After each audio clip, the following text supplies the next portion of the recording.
Jana here with Jana's Quilt Shop. What I'm going to do today is continuation of last Monday. If you remember last Monday, I showed you how to do a pot holder. So I'm going to show you something else today. Let's talk about what's coming up at the shop. We have our classes just like normal in the mornings. And be watching because I've come up with some new classes. We're going to do some quilt alongs.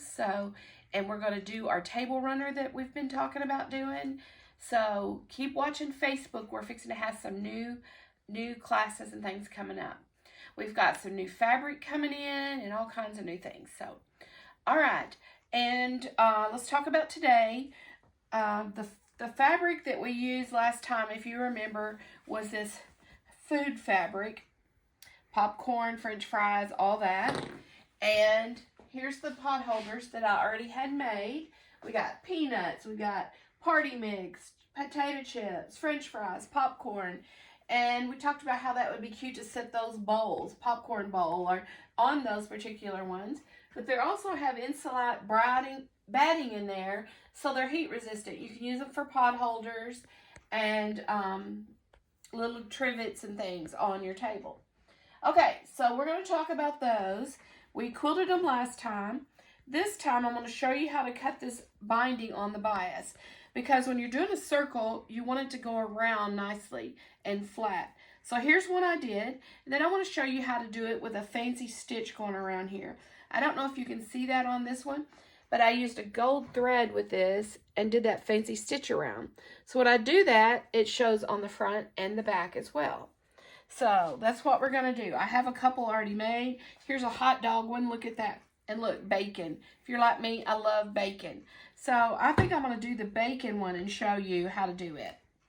Okay, first of all, let me show you that I already have cut this on the bias, pressed it in half, sewn it together, and pressed it in half. And what I do when I get to that point, whether I'm doing a quilt or something small like this, I take a toilet paper holder and I just use my paper scissors and cut that in half.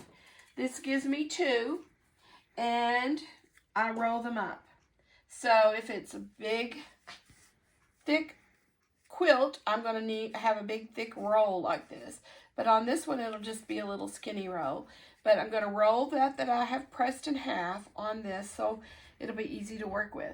Now, I have seen them put them up here on spindles, but I just set mine down here and sew. All right, so then I've got this quilted and ready to put that on. The black is going to look really neat on that, I think. Let's go through how to cut the bias binding before we do that. I have a piece of fabric here that we had at the shop. We're going to put this on someone's quilt. So with the larger piece, I can show you how to fold it.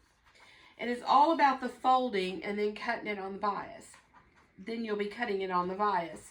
So to teach the girls at the shop, I folded this piece of paper a long time ago so that you could see. So this is my rectangle piece here. And so what you do is you take that corner up. So my paper shows it. This corner up all the way over to this side. And I just take my hand and kind of press it down. See that? So I've got this fold. And so on the paper, it shows me to fold this corner up. So I take this corner out, not all the way. And then it shows taking the other side over. So we've got a fold going along the side there. So here's what I got. I keep those edges together. You see that? My fold is all right there. It doesn't have to be even because I'm going to trim that off. So you want to see that again? Let's do it one more time. So I'm going like the paper. It was a rectangle. I take this corner up. I do this every time and you get perfect bias binding. So I've got that up. I take this corner to the middle, or just a little more than the middle there. And then I'll put that down, and then I'm going to pull that corner over. So I'm going to take this over there. Like that. See that? I've got it. So then I'm going to cut my strips off here, and I've got a perfect strips ready to sew together. So I'm going to trim that edge off, square it up, and cut off my fold. So I'll just get rid of that. And then on these pot holders, I cut them 2.5. On our quilts, most of the time we do about 2 1/4. But you can do 2 1/4, 2.5, and you just start cutting, and you're going to get these strips cut on an angle, and you're just going to sew them together, right sides together, right sides together. You lay them and sew a 1/4 inch across there, trim it down, and then you're going to press the seams open and you're going to get a long 10-inch strip. Okay, you see that? So I just keep cutting on up. Get my ruler in the right place there. This is the way we bind our big quilts. So we get all these pieces. Each time you cut, you're getting 2. And so you've got this long piece, and you're just going to keep cutting that same angle until you've used your whole piece up. Okay, so if you would like to start doing yours this way, it will do your corners and turn better and lay better on your quilt if you do it on the bias. So if you would like to come in, I'll fold you a piece of paper like this. You can take it home and you can do this. Or you can keep watching this video and figure it out, because this is the easiest way I've ever seen. I've seen people make these long tubes and cut them. And used to, that's what I did, but it takes me so long. But this way is really quick and fast. So if you like one of the pieces of papers, come by the shop and I'll fold you one and you can have it and take home. All right, so we're there. We've got it cut. These I've already sewn the end to end together and pressed it in half. So now I'm ready to attach it to my pot holder.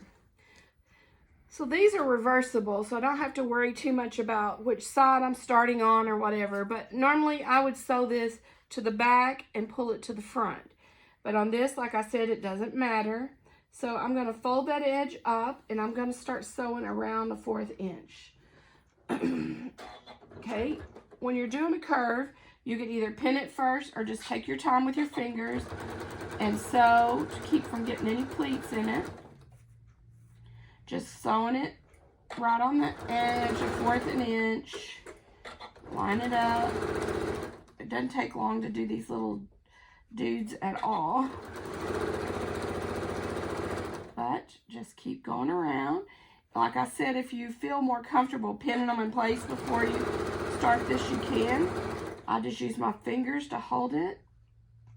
Let's do this, and then I'll show you the other step that I think is fun. These are fun after you get used to doing them. You could whip a bunch of these out to make nice gifts. Okay, so when we get up here at the top, I'm going to leave, see, I'm going to meet up that and leave a piece about like that. So we have a hanger up there.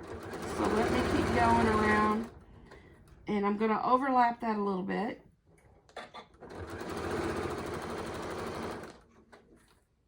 Okay, I've got it. I'm just going to sew off there. Cut it. And I usually like a 5-inch hanger. So I measure my 5 inches about right there. So we can cut that off. All right. So the next step is to turn this to the other side. These are very reversible, so it doesn't really matter. They may curl up or whatever while you're actually doing this. Don't worry about it, because you're going to sew.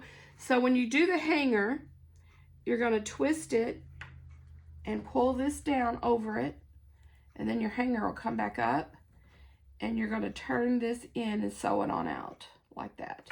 So let me get started here. You can pin this all the way around if you feel more comfortable with it and have it ready. But I'm going to try just holding my fingers over it and go. Now I've got black thread on. That's what I'm going to do. I'm going to pick out a fancy stitch I like on here. And I'm going to set it up. Let's see. Let's do you want something kind of wide. You don't want it real narrow. So if you do a wide, it's going to catch it. So I'm going to do on this quilt number 25 here. So I'm going to go through, find number 25. If you've got a machine like this, hit 25 and it's going to stitch it for me. So I'm going to try to feel this, that I'm keeping it halfway, and just let it catch both sides. Okay? And see, this is so fun because it's going to do that decorative stitch all the way around. And it'll look neat.